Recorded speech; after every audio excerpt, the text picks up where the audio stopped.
2026년도 3월 21일 안식일 교과 서로 함께 사는 삶, 서로 함께 하는 삶, 이 제목이 좋네요. 그죠? 한번 읽어보실까요? 신자의 가정은 성경 원칙에 따라 존재하므로 일반 가정과는 다르게 작동한다. 아내는 먼저 주께 충성하고 그 다음 남편에게 해야 한다. 아내는 남편에게 종속되면 안 되고 남편이 아내의 양심 역할을 해서도 안 된다. 부모가 어떤 모습을 보이는지는 자녀의 영적 성장에 큰 영향을 미친다. 바르게 훈련될 때 그들은 세상의 축복이 될 것이다. 주인은 종을 공정하게 대하며 주 안의 형제로 여기고 종은 주님을 섬기며 그 원칙으로 성실해야 했다. 기도는 관계와 상호작용을 위해 하늘이 주신 방법이기에 바울은 기도를 강조했다. 하나님의 지혜는 우리의 언행에 나타나야 하며 그것은 성령의 감화와 은혜를 담은 것이어야 한다. 아멘. 여기에서 등장하는 게 서로 함께 사는 삶에서 등장하는 것이 무슨 그 내용으로 나왔던가요? 여기에 서로 함께 사는 삶에서 여기 내용이 가정이 나오고, 그죠? 남편, 아내 나오고, 그 다음 또 뭐가 나왔죠? 자녀. 여기에 자녀도 들어가죠. 종과, 종과 종과 귀. 주인 관계.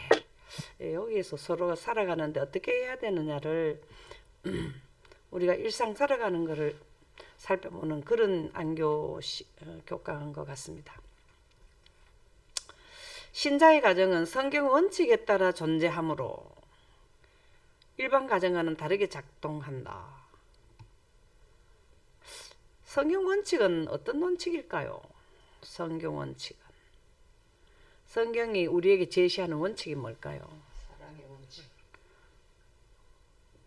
구속의 경륜과 사랑의 사랑의 원칙 맞습니다.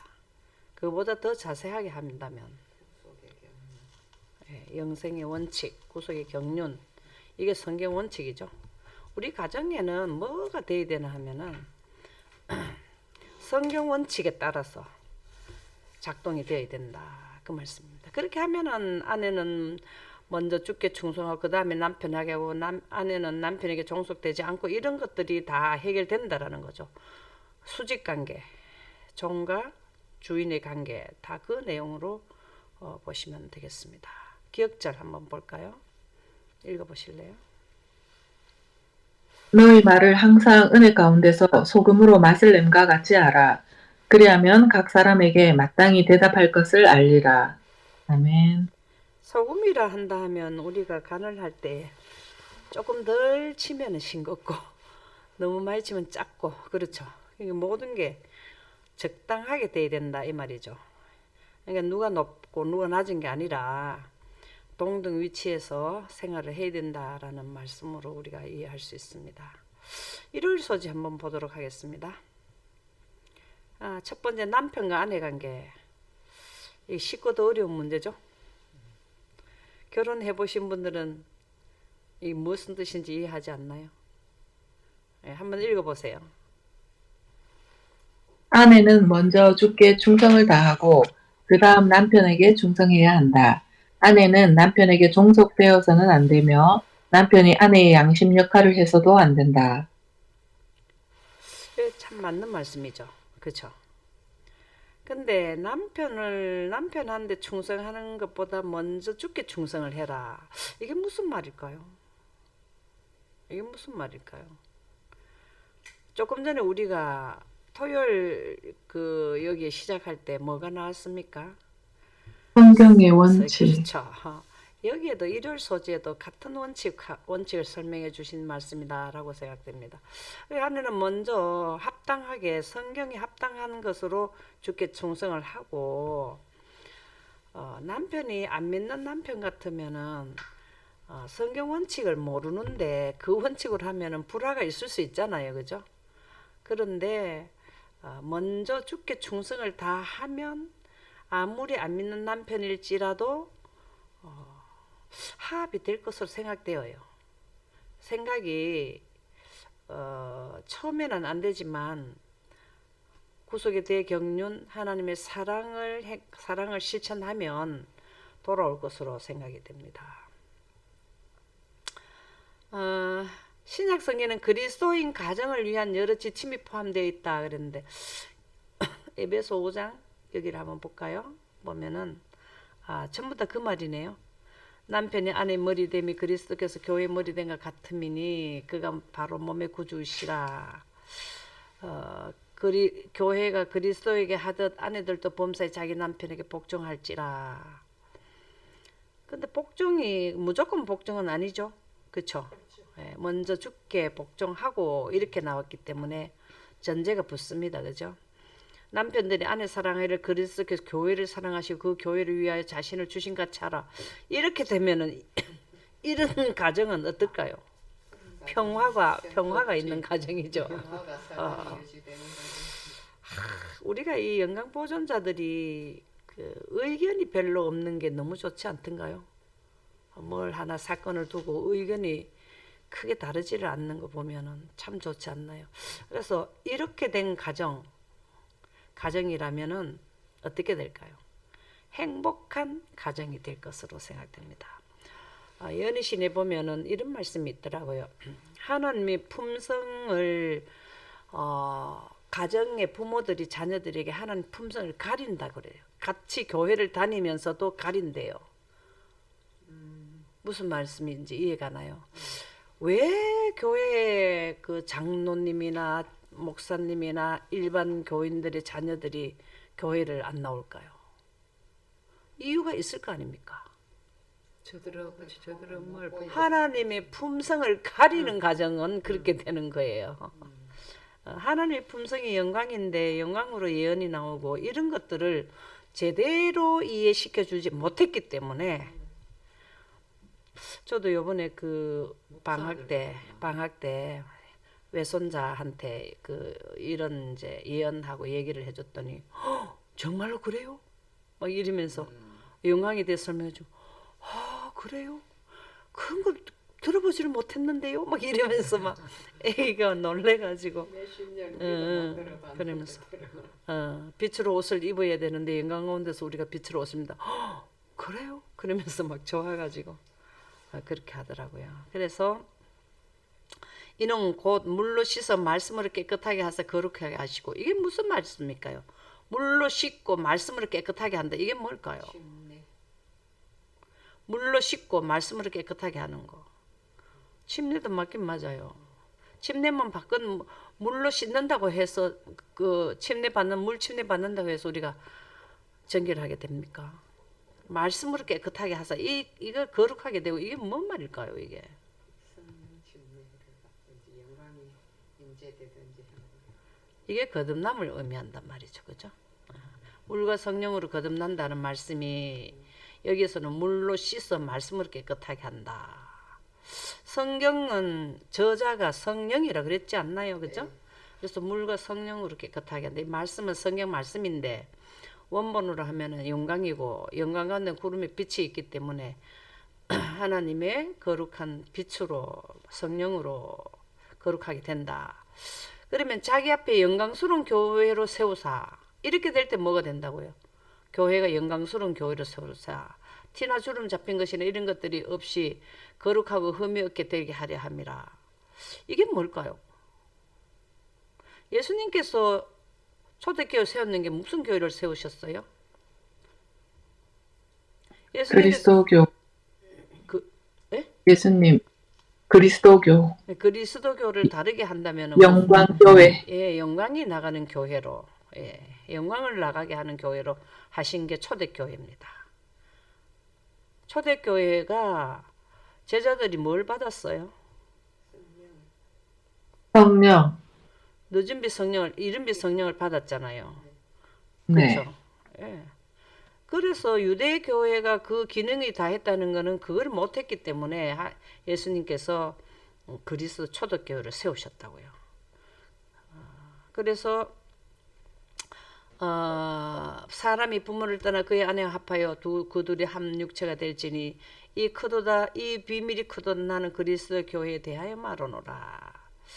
이렇게 계속해서 뭘 나오냐면 종하고 그 다음에 상전하고 종하고 관계 여기를 계속해서 기록해 주셨네요. 다 읽지는 못하고 여러분들이 한번 읽어보시면 좋겠습니다.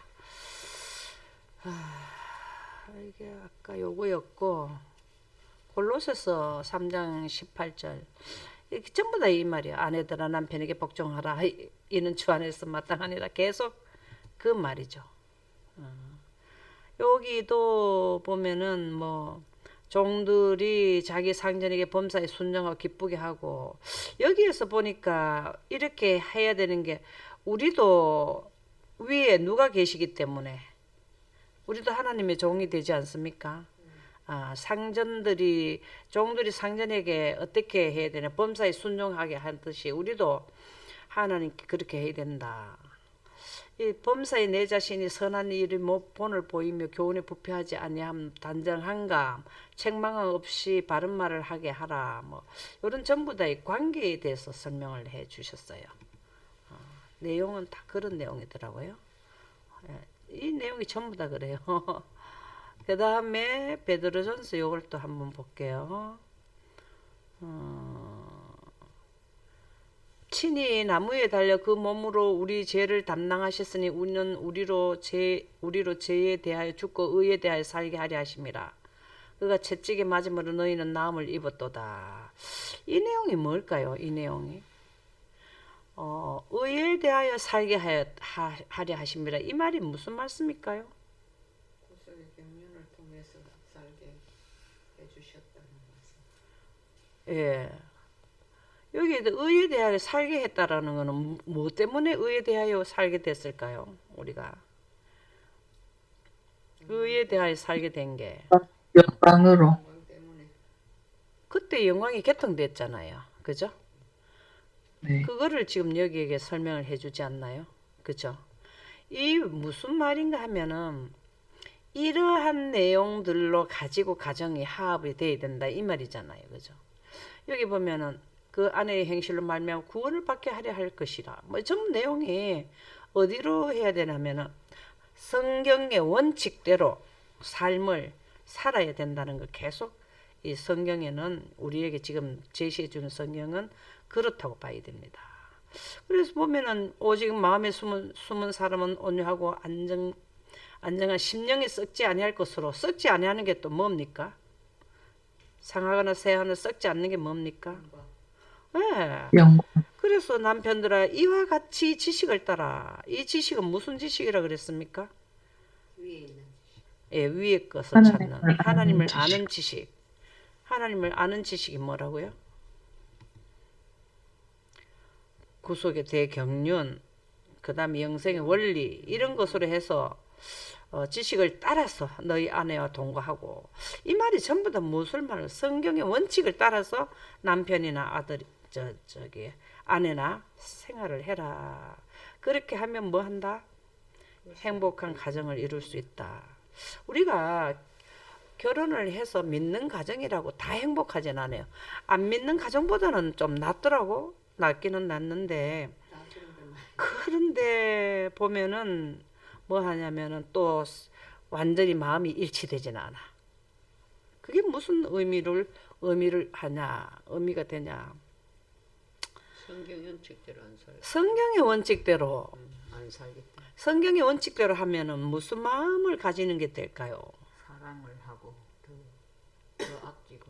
성경의 원칙을 하게 되면은 실질 다르게 말하면은 어떻게 돼야 될까요? 사랑으로 화합하는 게. 사랑으로 화합하는데 하나님의 마음이 그들에게 돼야 나타나야 되는 거잖아요. 하나님의 품성으로 꼴져진 하나님의 품성이 영광이잖아요. 그죠? 영광으로 하게 되면 어떻게 됩니까? 하늘 가는 것도 이해되고 예언도 이해되고 항상 즐겁고 말씀으로 인하여 기뻐. 그죠? 그렇게 하면은 아내와 그렇게 동거하게 되면은 또 생명의 은혜를 함께 이어받을 자로 알아. 이게 얼마나 좋습니까? 하나님의 말씀대로 성경의 말씀 원칙대로 살게 되면은 성경의 원칙은 뭐를 주장하는 게 성경의 원칙입니까? 영생가는 원칙이 기록되어 있는 거잖아요. 성경의 원본이 영광이라 하지 않았나요? 그러면은 이 생명의 은혜는 뭐냐면 영생의 생명을 말하는 거잖아요. 함께 이어받을 자로 기이 여기라. 이는 너희 기도가 막히지 아니하게 하려 함이라. 이게 그 전체 내용은 한마디로 말하면 성경의 원칙대로 하는 게 바로 뭐냐. 하나님의 품성으로 꼴지어져라 이 말이죠. 그래 되면은 믿는 가정이 이렇게 되면은 그런 가정이 많아지는 게 교회라면 교회는 또 어떻게 될까요? 새 생명의 은혜를 받는 교회로 나오잖아요. 그죠? 이렇게 되라라는 겁니다. 그래서 보면은 남편이 아내의 머리됨이 그리스도께서 교회의 머리됨과 같음이라. 남편은 이 정도로 예수님 섬기듯이 섬기면은 뭐 화합 안 할 일이 없네요. 그렇죠? 그리고 아내가 그렇게 또 해준다고 해서 남편이 아내를 무시하면 안 되죠. 하나님의 마음이 그들에게 들어가 있으면은 혼자서 하는 거는 그러면은 뭘 하게 되냐면 서로 사랑. 너무 서로 존경해주고 기히 여기고 하늘나라까지 가서 같이 영원토록 살 사람들이잖아요. 서로 존경하게 되는 거는 바로 뭘 하게 되느냐? 사랑으로. 성경의 원칙대로 하면 된다 이 말이에요. 지금 가족 제도는 가장 소규모잖아요. 그죠? 근데 우리가 하늘나라 가면은 동서고금을 막론하고 모이잖아요. 그죠? 그런 사람들이 다 합이 돼야 되잖아요. 그죠? 우리가 하늘 한 가족이 된다는 거는 작은 단위의 소규모 단위의 한 가정이 이루듯이 그런 가정만 계속 연결되면 전체가 되잖아요. 그죠? 그래서 하나님께서는 하늘나라 데려가는데 하나님은 한 민족을 순식간에 한 민족을 만드시는 게 우리가 이튿날 살리시고 3일째 부활시키는 때잖아요. 그죠? 그 사람들이 다 가정에서 성경의 원칙대로 산 사람들이라 간단해요. 그쵸? 그래서 우리는 예수님을 우리의 가장으로 여기고 그쵸? 그렇게 하는 가정은 하늘나라에 다 갈 수 있다. 영감의 교훈 한번 읽어보세요. 가정에서 남편의 역할. 남편과 아버지는 가정의 머리이다. 아내는 그에게 사랑과 동정을 바라며 자녀들을 양육하는 데 필요한 도움을 구한다. 그것은 당연한 일이다. 자녀들은 어머니의 자녀임과 동시에 아버지의 자녀이다. 그러므로 그는 자녀들의 행복에 어머니와 똑같은 관심을 가지고 있어야 한다.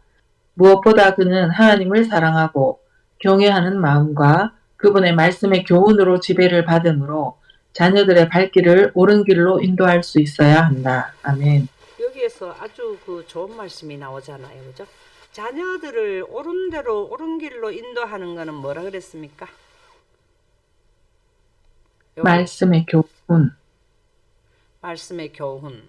그 다음에 앞에 하나님을 사랑하고 경외하는 마음. 사랑하고를 다르게 한번 설명을 해 주실 수 있나요? 하나님의 의를 아는 것. 하나님의 의는 사랑이며 사랑은 빛과 생명이다. 그렇죠. 영생하는 원칙을 설명해 주는 가정이 돼야 된다 이 말이죠. 그렇죠? 네. 그리고 구속의 대경륜이 지구의 인류를 다 살리려고 하는 의지가 담긴 구속의 대경륜을 이해시켜야 된다. 이게 바로 뭐냐면 예언이잖아요. 우리는 자녀들한테 예언을 안 가르쳐요. 우리가 모르니까 가르쳤겠네. 이게 지금 하나님의 품성을 막는 거라 그랬거든요. 하나님의 품성인 영광에서 예언이 나오잖아요.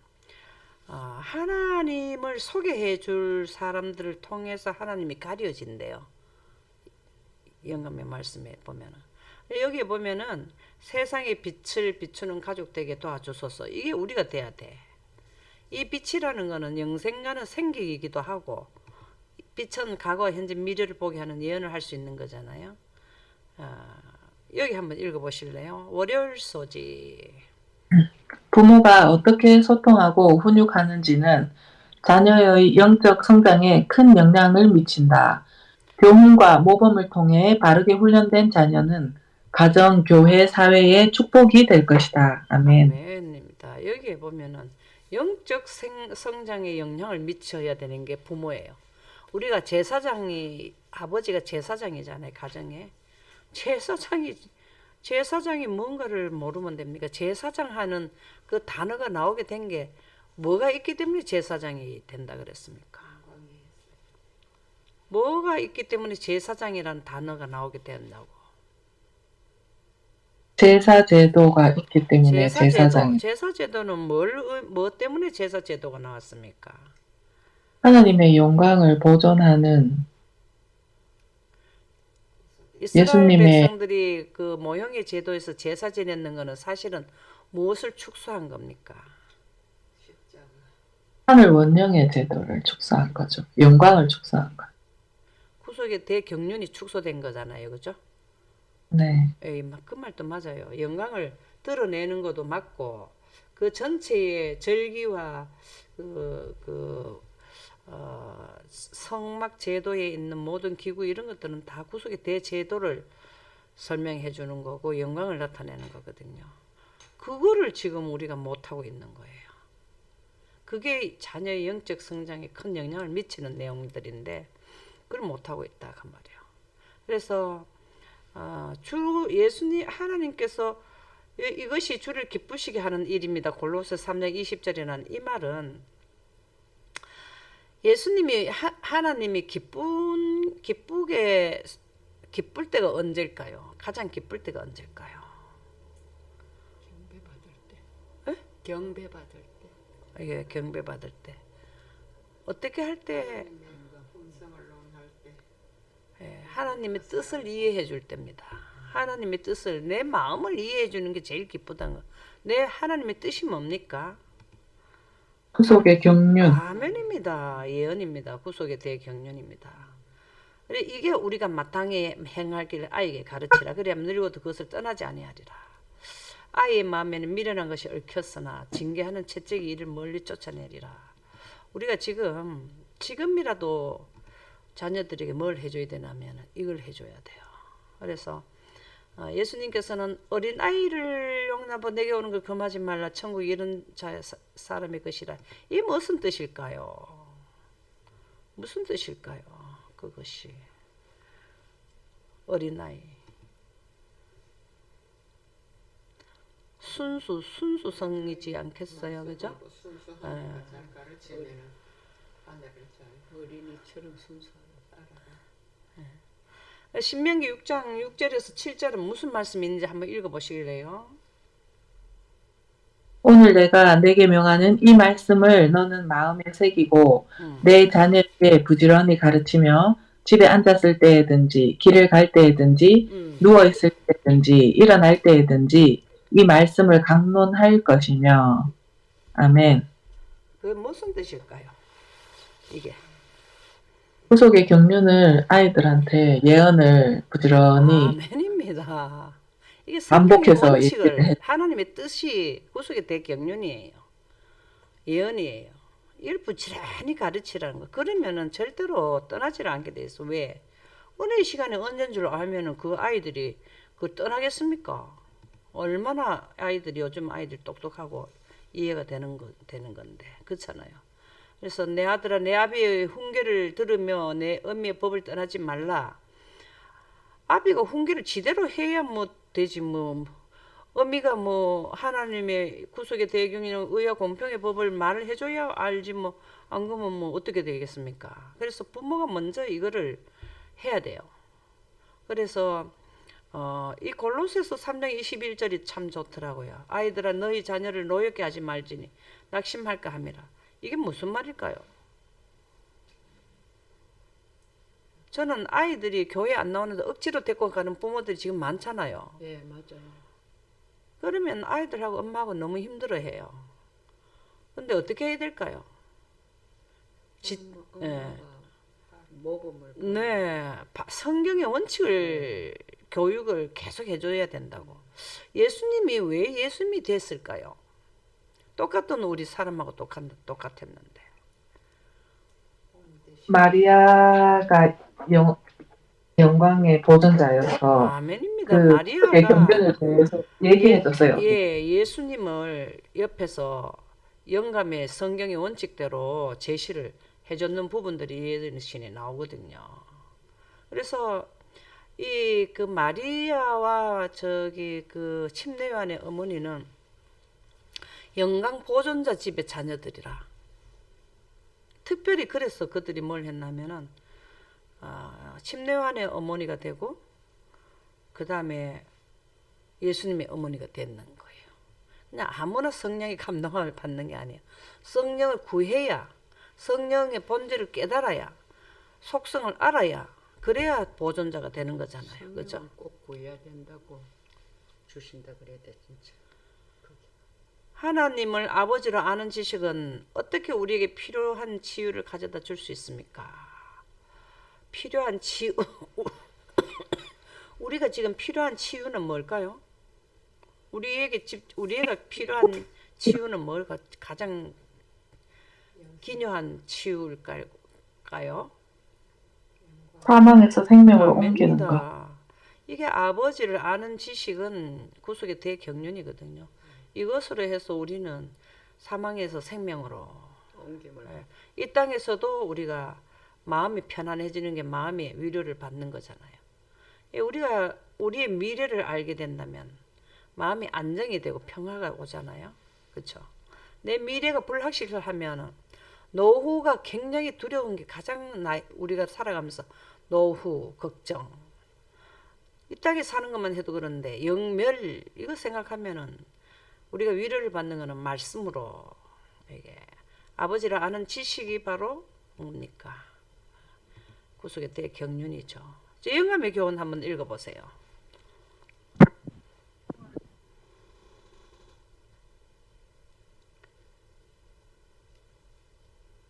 영감의 교훈.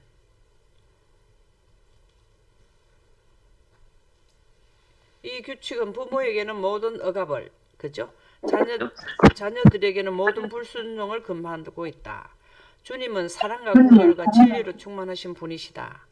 그의 법은 거룩하고 의롭고 선하며 자녀와 부모들은 이 법을 순종하지 않으면 안 된다.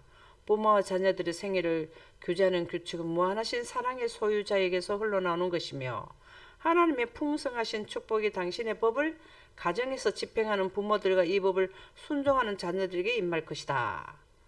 하나님의 풍성한 축복이 당신의 법을 가정에서 집행하는 그럴 때 하나님의 풍성한 축복이 당신의 법을, 그죠?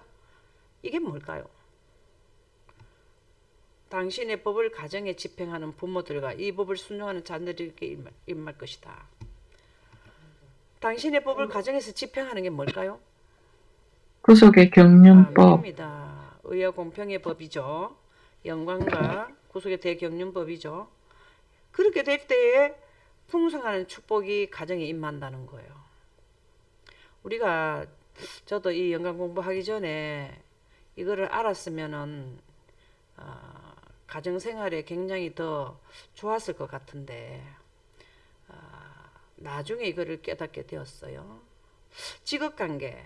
전부 이제 깨닫는데. 교회에서 종의 한번 해보세요. 교회에서 종의 첫째 섬김의 대상은 주님이었다. 주인은 종을 공정하게 대해야 했고 바울은 오네시모를 더 이상 노예가 아닌 형제로 대하라고 권면했다. 여기에서 가장 좋은 게 뭐냐면 바울이 오네시모를 노예가 아닌 형제로 해줬다. 이 말 뜻은 우리가 이제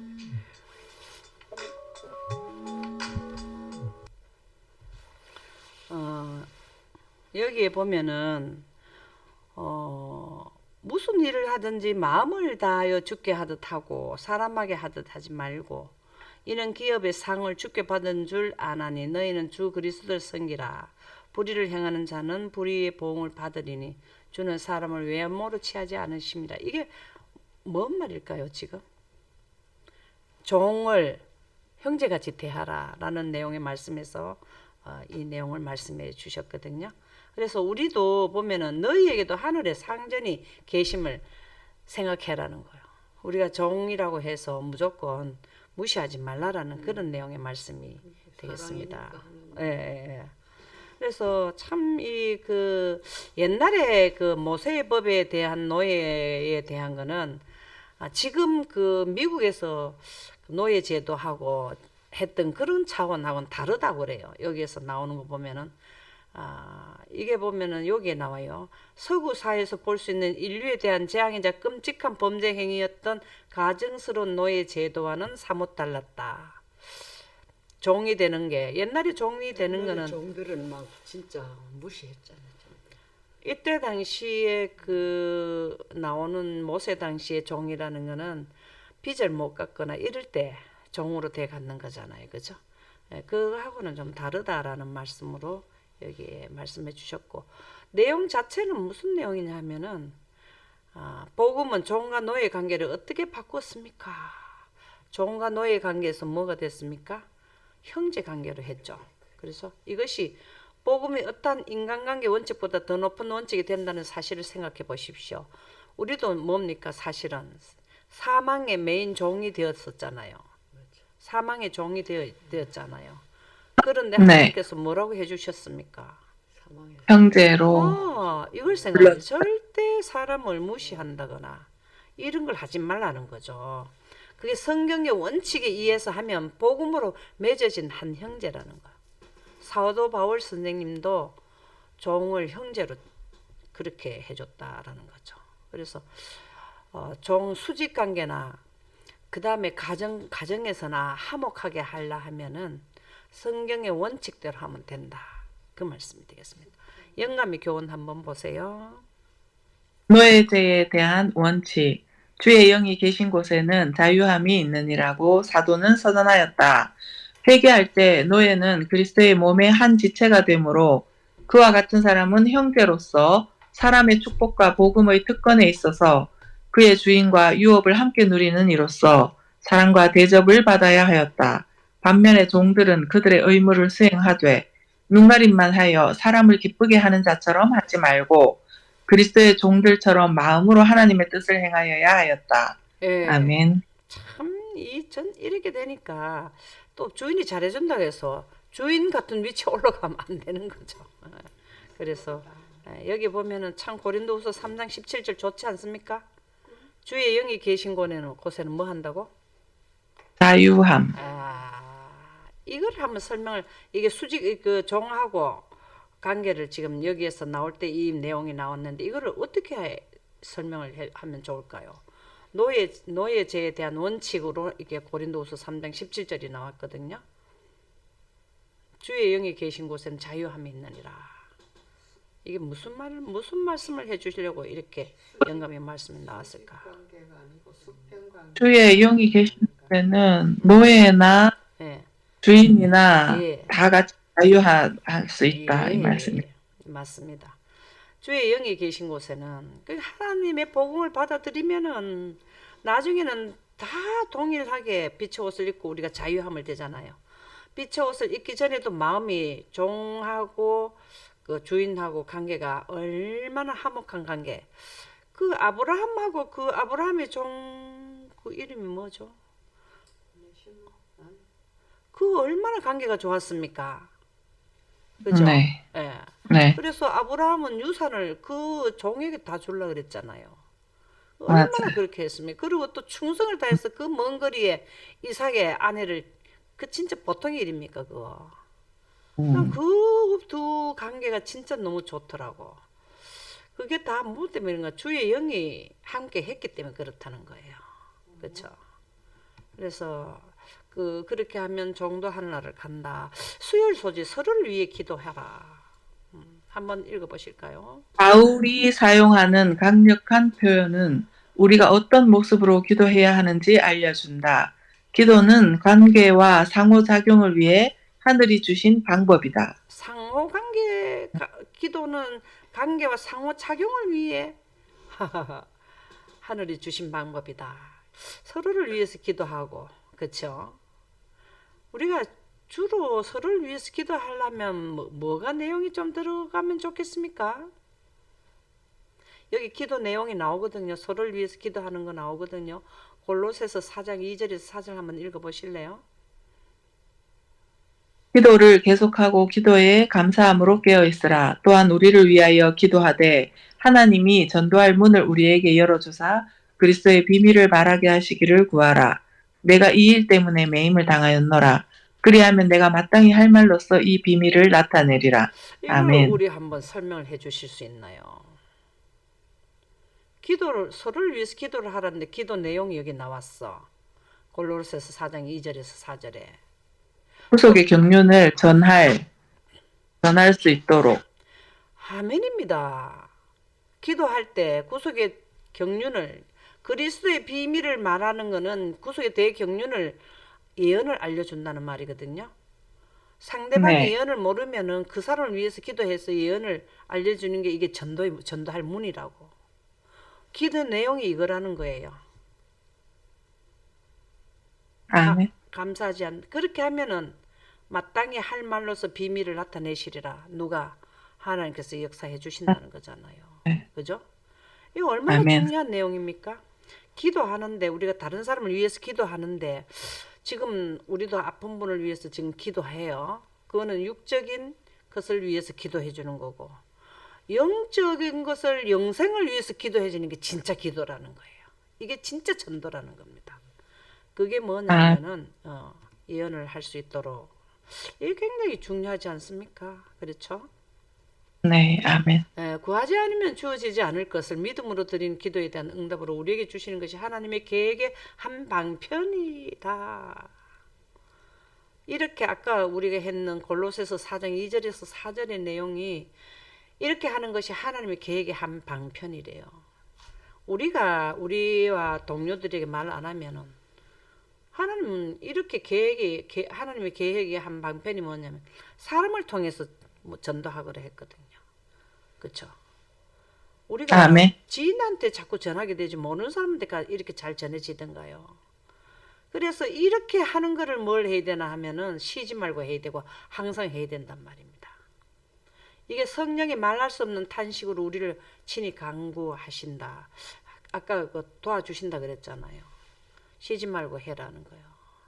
이게 전도의 문이 바로 그거라는 거예요. 구속의 대경륜을 이해해야 하는 나라가기 때문에 그래서 우리가 기도의 내용을 그렇게 하라는 겁니다.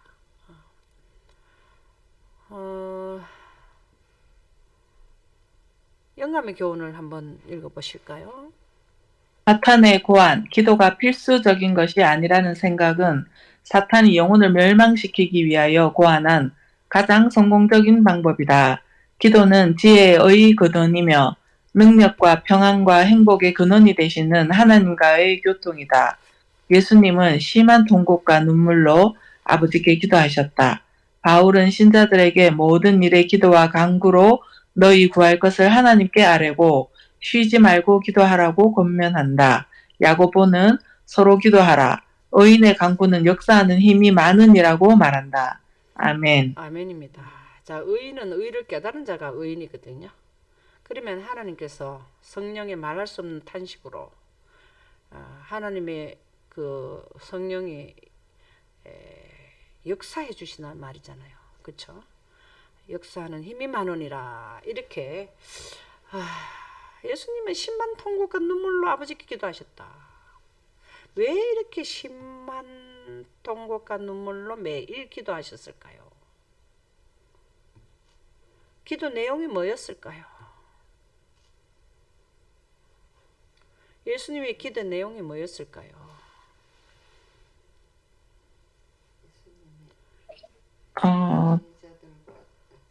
전도의 문을 여는 걸 해달라. 그거 아닙니까? 사람들에게 구속의 경륜을 그렇죠. 깨닫게 달라고 기도했을 것 영광을 같아요. 드러내시고 기적도 행사하시고 그 다음에 뭐 한다? 내가 십자가에 못 박힌다. 이런 거 다 알려주셨고 많은 사람들에게 전도의 문을 여시는 거를 구속의 대경륜 이거를 다 하신 거잖아요. 그걸 위해서 기도하신 거잖아요. 그렇죠? 치료하는 거나 이렇게 전부 다 하늘을 드러내는 거잖아요. 치료. 하늘의 원칙이 드러나는 게 기적이거든요. 이 땅에서는 그런 기적을 행사할 수가 없어요.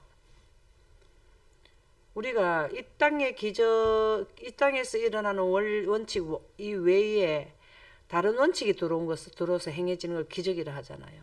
예수님이 하늘에는 일상으로 일어나는 것을 여기에서 드러낸 게 기적이라고. 예수님은 빛으로 옷을 입은 분들은 물 위에도 그냥 잘 걸어 다니고, 그 다음에 그냥 그 하늘도 막 타시잖아요. 옛적 하늘도 막 타고 다니잖아요. 그리고 거기는 뭐 병이 있습니까? 병 자체도 없잖아요.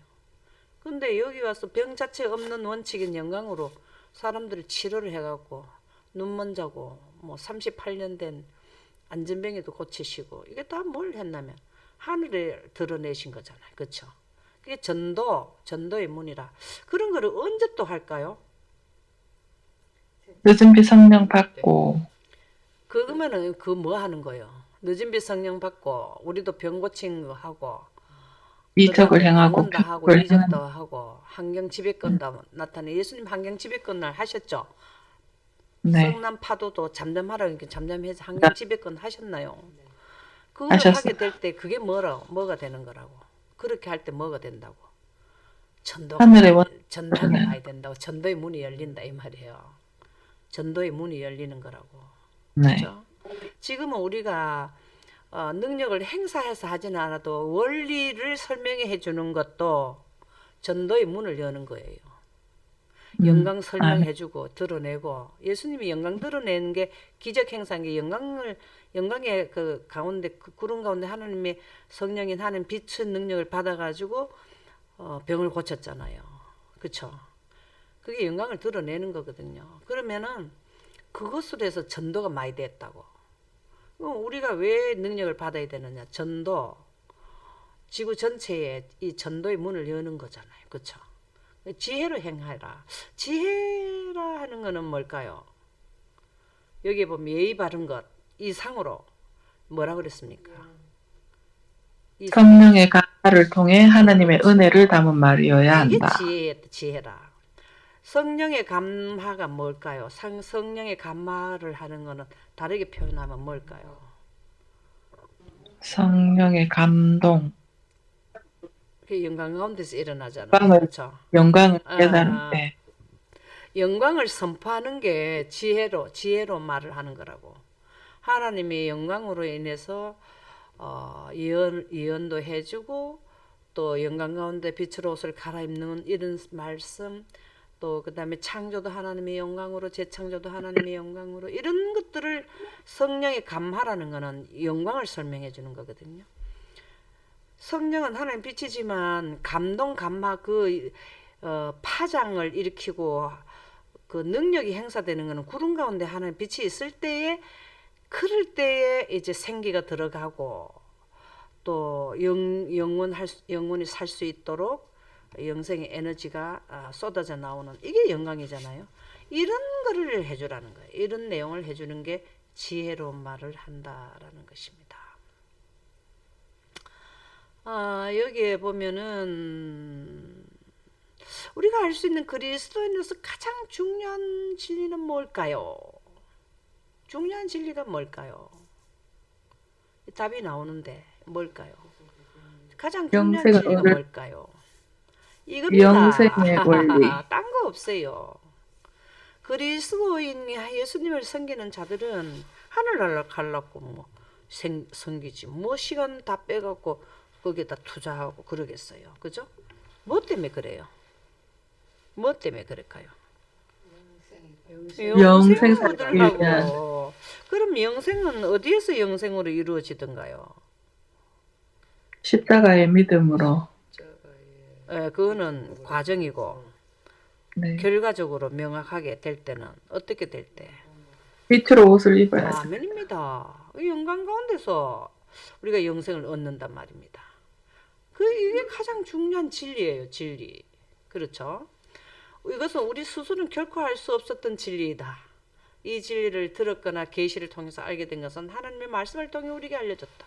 성경 말씀이 제시하는 게, 성경의 원칙이 영생 얻는 원리가 기록되어 있는 거잖아요. 그죠? 바로 의롭게 교육하고 뭐 교훈하고 뭐 있잖아요. 성경은 그렇게 나오는 말씀 있잖아요. 그죠? 그래서 우리는 자신의 삶 속에서 이 진리, 지식, 지혜를 실천해야 된다. 하나님께서 당신의 말씀을 통해 우리에게 계시해 주지 않았던 우리가 결코 알 수 없었던 많은 진리, 지식, 지혜 이게 뭘까요?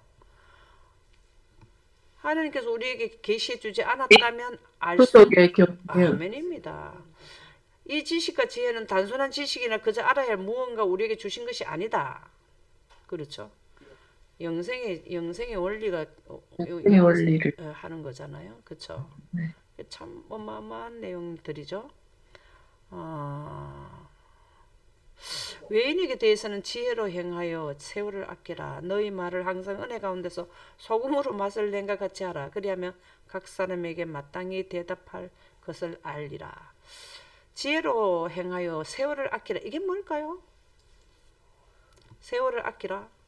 사탄한테 마음을 두지 말고 영광을 지금 예언 공부만 해도 사실은요 시간이 부족해요. 이렇게 바꿔 말하면 그렇게 이해하시면 된다고요.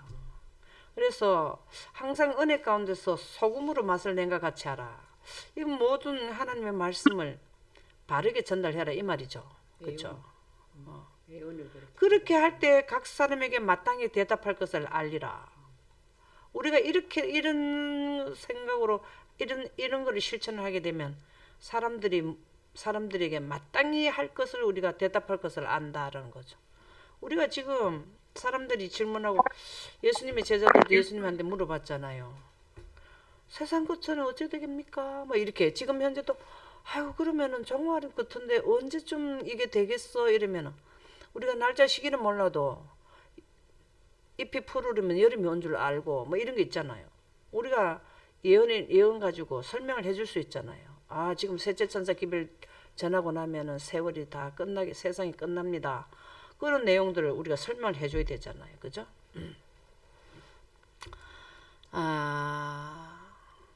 참 여기 중요한 말이 나와요. 안타깝게도 그리스도인인 우리가 때로 전혀 그리스도인답지 못할 때가 있다. 이게 왜 그럴까요? 영광을 이해 못해서 그리스도인답지 못할 때가 뭘까요? 예언을 예수님이 모를 그리스도인으로서 예수님이 3년 반 동안 뭘 하셨어요? 공생의 기간에 예수님이 전도하셨어요. 그렇죠. 전도의 문을 여시는데 아까 뭐라 그랬습니까? 영광을 성경. 드러내시고 드러내시고 그 다음에 또 뭘 하셨어요? 예언을 주고 예언도 하고 AD 27년에 침례 받으시고 다 예언 성취를 직접 하시고 31년에 십자가에 돌아가시고 3일 만에 부활하시고 40일 있다가 승천하시고 전부 다 예언대로 다 하셨잖아요. 예언을 이루셨잖아요. 이게 우리도 지금 앞으로 남아있는 예언이 뭐가 남아있어요? 셋째 천사 기별이 언제부터 미음물고리 설 때로부터 이런 게 딱 놔줘야 된다는 거죠. 이걸 안 하면 그리스도인답지 못한단 말입니다. 응? 그리고 로마서 2장 24절에 보면 하나님의 이름이 너희로 인하여 이방인 중에서 모독을 받는 것도 있다는 거예요. 자, 하나님 이름이 뭡니까? 하나님 이름이 뭡니까? 스스로 하나님의 빛, 그렇죠. 그런데 이 빛을 또 다르게 말하면 뭐죠? 성령, 성령이죠. 그러면 성령을 바로 이게 하나님의 이름을 바로 못하게 되면 모독을 받는다. 성령은 하나님의 빛이라 하면 빛이 아니라고 하면 모독을 받는다 이 말이라고. 그렇잖아요. 예. 그래 우리가 이름에 대한 개념을 바로 가져야 돼요. 굉장히 중요하죠. 디모데 2장 이거는 말씀이 비방을 받지 않게 하려 함이니라 뭐 전부 다 내용이 그런 내용이고 진리의 도가 비방을 받을 것이요. 말씀대로 해야 된다는 말씀이 되겠습니다. 조금 전에 말했는 마땅히 대답할 것을 알리라. 적당하게 소금 맛을 내야 된다라는 것입니다.